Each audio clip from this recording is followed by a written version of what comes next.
नमस्कार दोस्तों, आपका स्वागत है आपके अपने YouTube चैनल जॉब से जॉब्स में।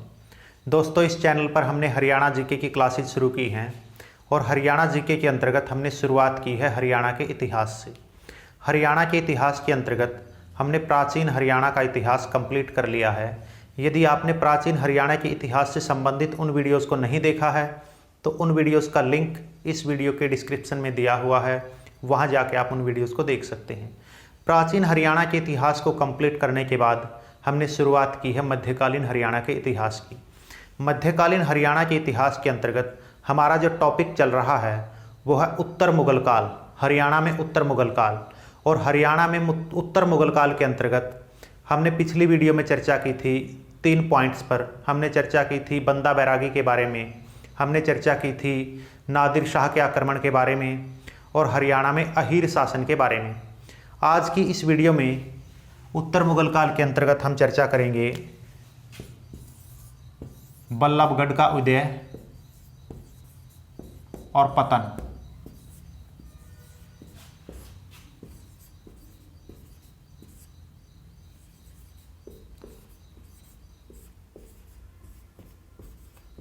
और उसके बाद जो दूसरा टॉपिक होगा आज का हमारा वो है हरियाणा में मराठा शक्ति।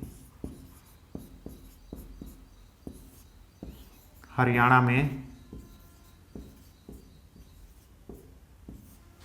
मराठा शक्ति।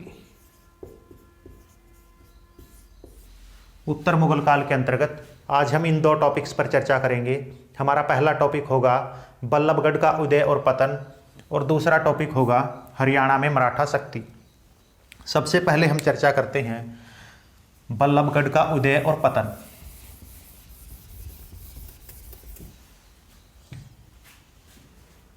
एक मुगल सम्राट हुए जिनका नाम था फर्रुखसियर। फर्रुखसियर कौन थे? एक मुगल सम्राट थे। और फर्रुखसियर ने क्या किया, गोपाल सिंह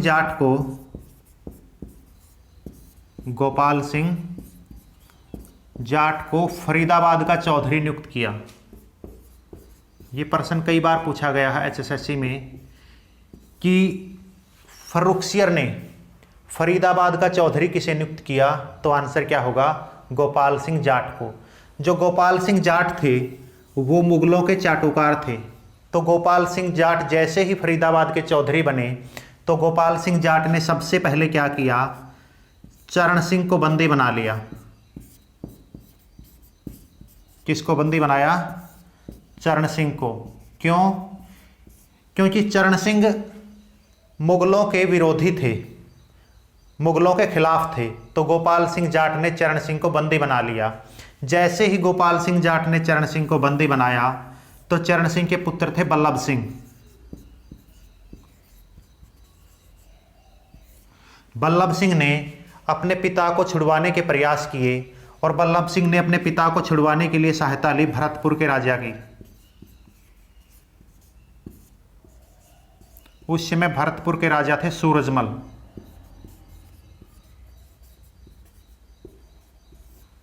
तो बल्लभ सिंह ने भरतपुर के राजा सूरजमल की सहायता से अपने पिता चरण सिंह को जो है छुड़वा लिया।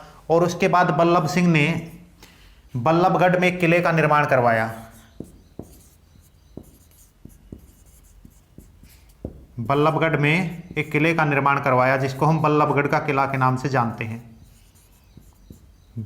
बल्लभगढ़ का किला। ये प्रश्न भी कई बार पूछा जा चुका है एचएसएससी में कि बल्लभगढ़ के किले का निर्माण किसने करवाया? बल्लभ सिंह ने। तो अपने पिता को छुड़ाने के लिए बल्लभ सिंह ने भरतपुर के राजा की सहायता ली, भरतपुर के राजा सूरजमल की सहायता ली, और अपने पिता को छुड़वाने के बाद इन्होंने बल्लभगढ़ के किले का निर्माण करवाया और वहाँ पर रहने लगे। लेकिन 1753 में मराठों और अहमद शाह अब्दाली ने मिलकर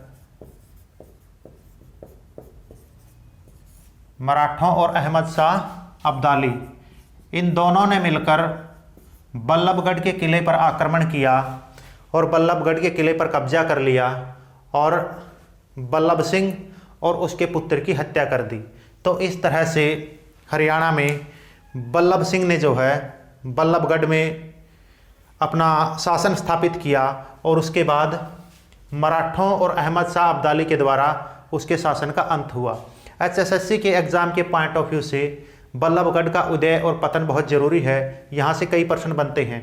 पहला प्रश्न ये बनता है कि फरीदाबाद का चौधरी किसे नियुक्त किया गया? तो आंसर क्या होगा? गोपाल सिंह जाट को। गोपाल सिंह जाट ने किसे बंदी बनाया? चरण सिंह को। चरण सिंह को छुड़वाने के लिए उसके पुत्र बल्लभ सिंह ने किसकी सहायता ली? भरतपुर के राजा सूरजमल की सहायता ली। प्रश्न ये भी पूछा जा सकता है कि बल्लभगढ़ का किला जो है उसका निर्माण किसने करवाया? तो आंसर क्या होगा? बल्लभ सिंह ने। प्रश्न ये भी पूछा जा सकता है कि बल्लभ सिंह की हत्या किसने की या बल्लभगढ़ के किले पर कब्जा किसने किया? मराठों और अहमद शाह अब्दाली ने मिलकर। तो ये था आज का हमारा पहला टॉपिक, उत्तर मुगल काल के अंतर्गत बल्लभगढ़ का उदय और बल्लभगढ़ का पतन।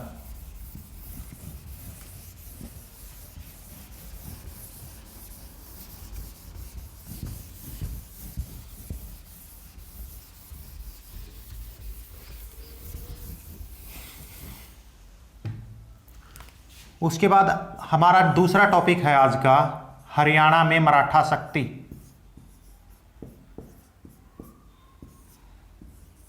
हरियाणा में मराठा शक्ति।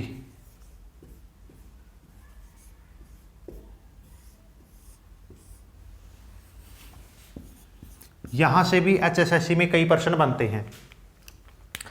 आप जानते हैं कि औरंगजेब की मृत्यु के बाद हरियाणा ही नहीं पूरे भारत में मुगल सत्ता कमज़ोर हो गई और हरियाणा में तो मुगलों का शासन औरंगजेब के बाद धीरे धीरे ख़त्म होता गया और 18वीं शताब्दी के उत्तरार्ध में यानी 1750 के बाद हरियाणा में एक नई शक्ति का उदय हुआ जिसको हम मराठा शक्ति के नाम से जानते हैं। प्रश्न एचएसएससी में कई बार पूछा जा चुका है कि हरियाणा में मराठा शक्ति का उदय कब हुआ? तो इसका आंसर एचएसएससी क्या मानती है? 18वीं शताब्दी का उत्तरार्ध। 18वीं शताब्दी का उत्तरार्ध यानी 1750 के बाद हरियाणा में एक नई शक्ति मंच पर आई जिसको हम मराठा शक्ति के नाम से जानते हैं। सबसे पहले 1754 में उस समय के जो मुगल सम्राट थे जिसका नाम था आलमगीर ने मराठों के प्रति दया दिखाई और मराठों को आलमगीर ने कुरुक्षेत्र का इलाका दान में दे दिया। यहां से प्रश्न बनता है कि किस मुगल सम्राट ने मराठों को कुरुक्षेत्र का इलाका दान में दिया? तो आंसर क्या होगा? आलमगीर ने। जैसे ही आलमगीर ने मराठों के प्रति दया दिखाई और इनको कुरुक्षेत्र का इलाका दान में दिया तो मराठे इससे संतुष्ट नहीं हुए और मराठों का जो हौसला था वो बढ़ता गया और धीरे धीरे मराठों ने रेवाड़ी, हिसार और रोहतक समेत पूरे हरियाणा पर कब्जा कर लिया। जैसे ही मराठों का पूरे हरियाणा पर कब्जा हो गया तो मराठों ने पंजाब की तरफ बढ़ना शुरू किया। जैसे ही मराठों ने पंजाब की तरफ बढ़ना शुरू किया उस समय पंजाब पर नियंत्रण था अहमद शाह अब्दाली का। पंजाब पर किसका नियंत्रण था? अहमद शाह अब्दाली। तो अहमद शाह अब्दाली ने जो है मराठों को रोकने के लिए पानीपत में डेरा डाल दिया और उसके बाद 14 जनवरी 1761 को अब्दाली और मराठों के बीच संघर्ष हुआ और इस संघर्ष को हम पानीपत की तीसरी लड़ाई के नाम से जानते हैं।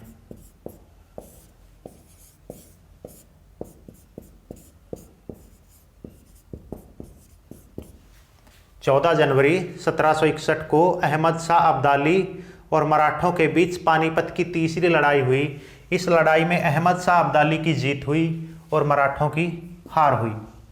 आइए दोबारा से समझने का प्रयास करते हैं कि हरियाणा में मराठा शक्ति किस तरह से अस्तित्व में आई। 18वीं शताब्दी के आसपास यानी 1750 के बाद मुगल सत्ता हरियाणा में कमज़ोर होती गई और हरियाणा में एक नई शक्ति मंच पर आई जिसको हम मराठा शक्ति के नाम से जानते हैं। 1754 में उस समय के जो मुगल सम्राट थे आलमगीर, उन्होंने मराठों के प्रति दया भाव दिखाया और मराठों को कुरुक्षेत्र का इलाका दान में दे दिया। जैसे ही मराठों को कुरुक्षेत्र का इलाका दान में मिला तो मराठों की जो उत्सुकता थी वो बढ़ गई। मराठे इससे संतुष्ट नहीं हुए और मराठों ने आक्रामक रवैया अपनाते हुए रोहतक, रेवाड़ी, हिसार पर कब्जा करते हुए उसके बाद पूरे हरियाणा पर कब्जा कर लिया।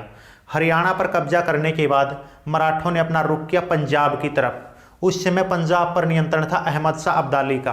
तो अहमद शाह अब्दाली ने मराठों को रोकने के लिए पानीपत में डेरा डाल दिया और पानीपत में डेरा डालने के बाद 14 जनवरी 1761 को अहमद शाह अब्दाली और मराठों के बीच पानीपत में संघर्ष हुआ, पानीपत में लड़ाई हुई। इस लड़ाई को हम पानीपत की तीसरी लड़ाई के नाम से जानते हैं। इस लड़ाई में अहमद शाह अब्दाली की जीत हुई और मराठों की हार हुई। तो उत्तर मुगल काल के अंतर्गत आज हमने 2 टॉपिक्स पर चर्चा की। पहला टॉपिक था हमारा बल्लभगढ़ का उदय और पतन और दूसरा टॉपिक था हरियाणा में मराठा शक्ति। आज के लिए इतना ही। आगे की वीडियो में हम उत्तर मुगल काल के अंतर्गत जो बचे हुए टॉपिक्स हैं उन पर चर्चा करेंगे। यदि ये वीडियो आपको अच्छी लगी हो तो वीडियो को लाइक कीजिए, शेयर कीजिए, कमेंट कीजिए और चैनल को सब्सक्राइब करना ना भूलें। साथ में बेल आइकन को प्रेस कर दीजिएगा ताकि प्रत्येक नई वीडियो का नोटिफिकेशन आपको मिलता रहे। आज्ञा दीजिए। नमस्कार। जय हिंद, जय भारत।